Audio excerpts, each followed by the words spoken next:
Assalamualaikum and a very good morning.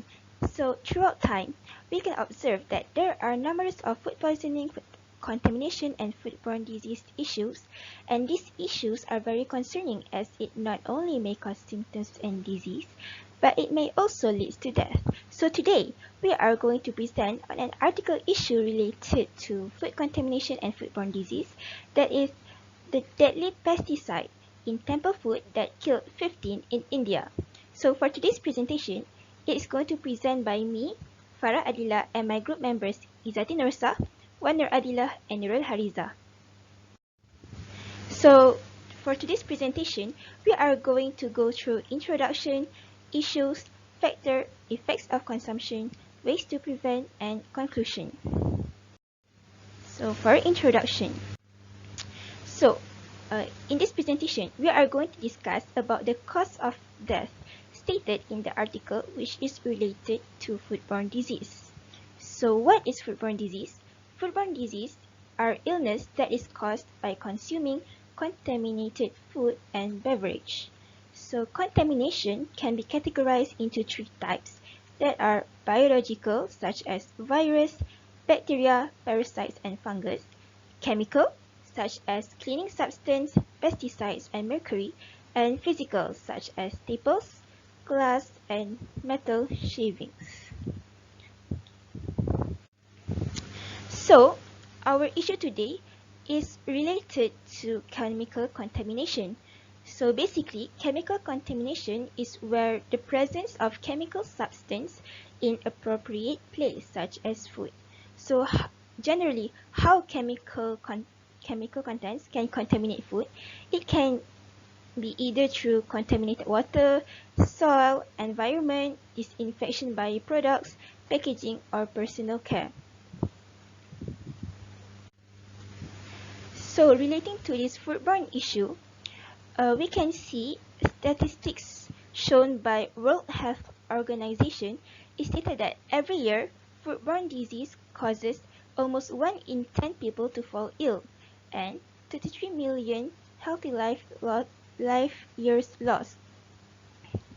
And these foodborne diseases are also deadly, which it has caused 420,000 deaths. So this is a very serious issue. And statistics also showed that the most common foodborne disease is diarrhea, where it has caused 550 million people falling ill and 230,000 deaths. So we have gone through a basic introduction on foodborne disease, and now we are going to go details on the issue. So the issue that we are going to discuss today is from the article titled Deadly Pesticide in Temple Food That Killed 15 in India, written by Reuters on the 18 December 2018, that happened in India, and this article is from New Straits Times. So from this article,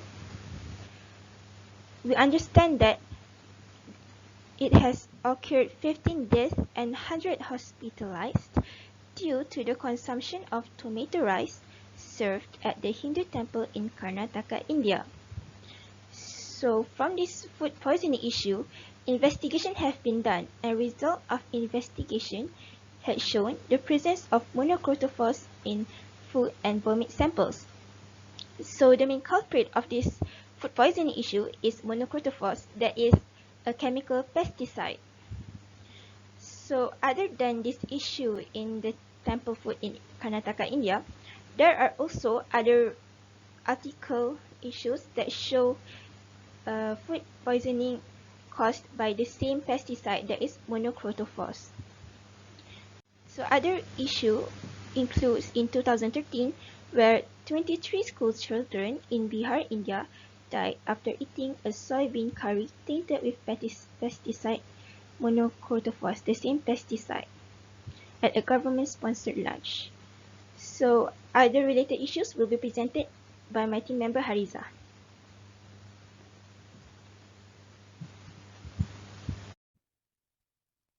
Assalamualaikum. My name is Nurul Harizah binti Hassan. My metric number is 198983. So I will continue on presenting the related issue and the factor of the issue that we discussed above. So this is one of the related issue that published on 2018. It says that around 100 people who consume prasadam has been contaminated with monochrotophos from a temple in Karnataka's Chamarajanagar district were hospitals. 15 of them have died so far, in addition to 18 birds. So who doesn't know what prasadam is? Prasadam is a vegetarian food that is religious offering to both Hinduism and Sikhism. In this case, the vegetarian use may not be washed or cleansed thoroughly, so it still may be contaminated with monochrotophos and cause death and diseases to other people who consume it. So this is other related issue about monochrotophos. It is published on 2017. It says that insecticide poisoning, which is monochrotophos, has claimed several lives in the past couple of months, with at least 21 farmers dying in Yavamat alone. So the farmers may expose themselves to monochrotophos in a long term. So they may be inhaled or the monochrotophos has been absorbed through skin. So we can see that not only the monochrotophos can be toxic when it has been consumed, but it can also be toxic when we expose to it in a long term, which it can absorb through skin and cause death and diseases to our body.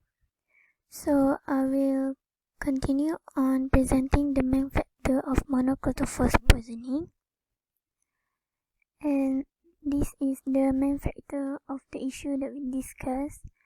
So as my group member and I investigated and read upon the article of the issue, we can conclude that the main factor of the issue is the cook used the cooking oil to cook the portion of the tomatoes rice blessed in the temple.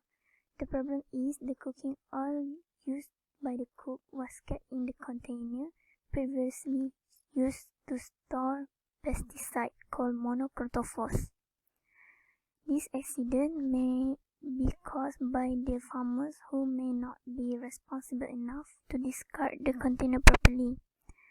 The staff or the food handler who pick up the container also not be responsible to cleanse and disinfect thoroughly the container before using it for other purposes. So the cooking oil was then contaminated by monochrotophos and used to cook dishes,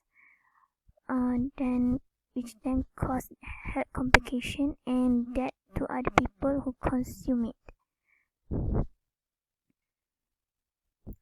So what is monochrotophos? Monochrotophos is an organophosphate insecticide. It appears in a reddish brown solid in commercial product. Its IUPAC name is dimethyl E1-methyl 2-methyl carbamyl vinyl phosphate. It has a molecular weight of C7H14NO5P. It is widely used as a fast-acting insecticide with both systemic and contained action against a wide range of pests on cotton, sugarcane, tobacco, potatoes, peanuts, tomatoes, and ornamental. Monochrotophos has a melting point between the range of 25 to 30 degrees Celsius.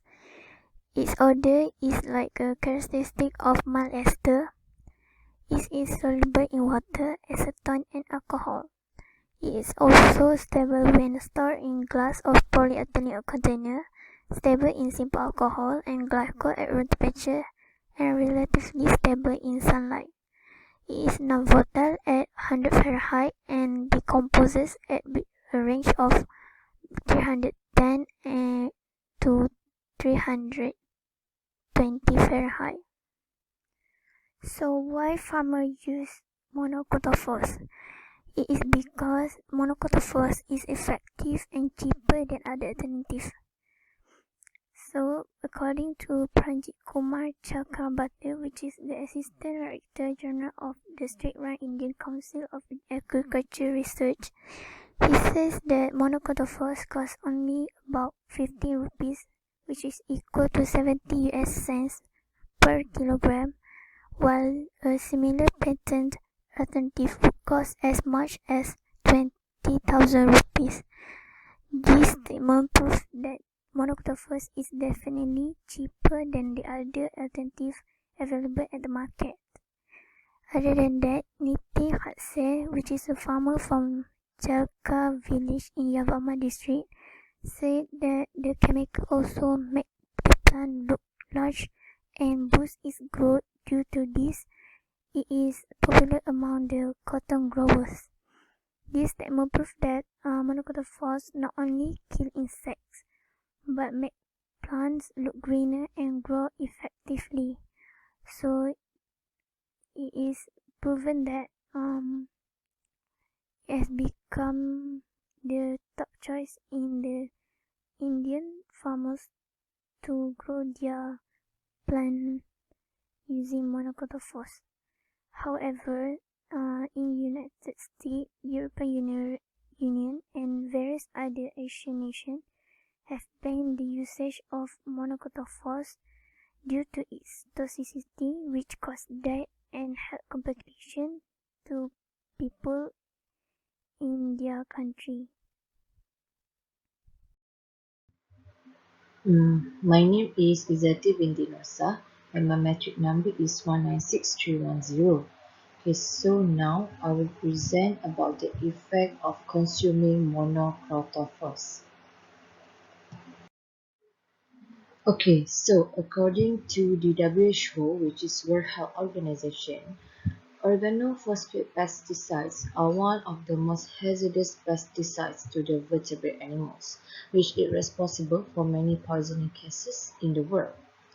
And we know that monocultures as one of the example of organophosphate pesticides, and swallowing just 120 milligrams of monocultures, which is the weight of about 5 grains of rice, can be fatal. So in general, the mode of action for monocultures, it will affect the central nervous system by inhibiting the acetylcholinesterase, the enzyme essential for normal nerve impulse transmissions. The uptake to the body can be through the absorption, the ingestion, inhalation, and also the skin contact. And in mammals, the primary combustion products of monocultures are dimethyl-phosphate, O-desmethyl monocultures, and N-desmethyl monocultures. And the combustion product like the N-desmethyl monocultures actually are more toxic than the monocultures itself. So these are the symptoms that will occur when someone accidentally or the one that consumed the monocultures. If it's absorbed into the body through inhalation, it will affect the respiratory, which will cause a bloody or runny nose, coughing, chest pain, short breaths, and wheezing due to the constriction or excess fluid in the bronchial tubes. If it is absorbed through the skin contact, it will cause ocular sweating and involuntary muscle contractions. For the eye contact, it will cause pain, bleeding, tears, pupil constriction, and blurred visions. And other systemic effects like pallor, nausea, vomiting, diarrhea, abdominal pains, cramps, and dizziness, it will show up like as the early a few minutes after consuming or up to the 12 hours of consumption. Severe poisoning will affect the central nervous system, which then lead to the producing incoordination, slurred speech, loss of reflexes, weakness and fatigue, involuntary muscle contraction, tremors of the tongue or eyelids, and eventually paralysis of the body, extremities, and the respiratory muscles. Okay, so this is how actually monocrotophos affects the body. It's actually the actions in the central nervous system. So as we know, in the nervous system, when a signal reaches the ends of a nerve, it will release a neurotransmitter, which is called acetylcholine, which then this acetylcholine will carry the signal to the adjacent nerves or organs. So once the signal passes on to the next nerve, an enzyme called acetylcholinesterase will destroy the acetylcholine, and this is where the monochrotophos comes in. Monochrotophos, which is an iron or organophosphorus compound, will block this acetylcholinesterase enzyme, thus it will prevent the breakdown of acetylcholine. So acetylcholine will act excessively for a very long period of time and will cause symptoms like twitches and increased secretion at the junctions between nerves. So after a long duration of this process, muscles will get fatigued and then lead to the paralysis. And this also prevent the communication in the nervous system. It can be either between two nerve cells or between a nerve cells and a nerve muscles, which then leads to death. And the risk of death is actually depends on the amount of the exposure and the age of the victims. And usually the symptoms are more severe in young children because we know in young children their detoxification systems are more immature, so they cannot eliminate the pesticides well. And usually prenatal and early children exposure to organophosphates can increase the risk of neurological disorders such as attention deficit or hyperactivity disorder.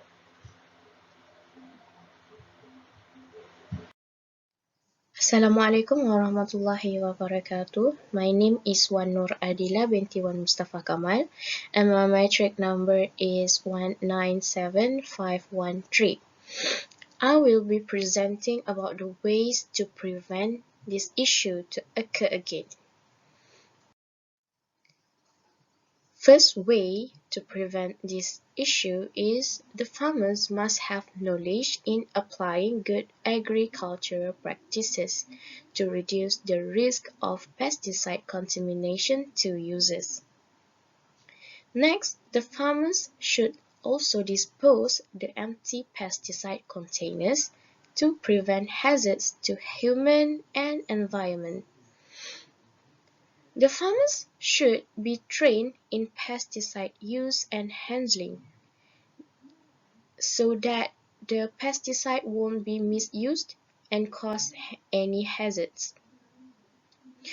Zambia Environmental Management Agency recommends that pesticide containers should be buried in deep pits or burned, but this is just a recommendation.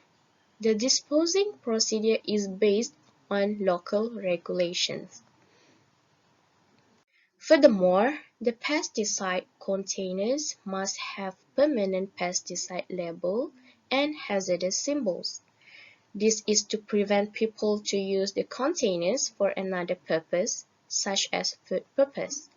These are the examples of hazardous symbol on pesticide labels.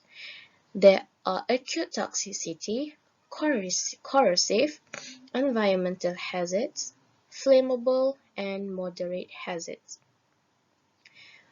Moreover, GAP also emphasized that we should never reuse an empty pesticide container, especially for food purpose. This is because even though we wash the container, there will still be some pesticide residue in it. Lastly, we should never store pesticides in cabinets with or near food, animal feed, or medical supplies. It is always the best to have a separate place to store the pesticides. Actions will be taken to those people who are involved in this issue. The authority has the right to close down the premise that you reuse the pesticide containers for food purpose, as the issue killed many innocent people. But This action will only be taken after further investigation. World Health Organization (WHO) conducted a review of monocrotophos use in India and its implications in 2009, but the government of India refused to heed the advice of WHO because the pesticide was found to be effective and cheap. Indian government, under advice of industry leaders, decided not to use the pesticide in vegetables, and they will practice the best procedure in using the pesticides. So, the conclusions that we obtain from this issue is improper disposal of empty pesticide containers will cause serious problems for the pesticide user, consumers, and environment. Next, the consumption of monocrotophos will affect the nervous system and might lead to death. Moreover, training of farmers in pesticide use and handling should also be greatly improved to increase awareness and encourage right practice for the safe use of pesticides. And lastly, developing an improved understanding of the impact of pesticides on human health is essential. This will be the end of our presentation. Thank you.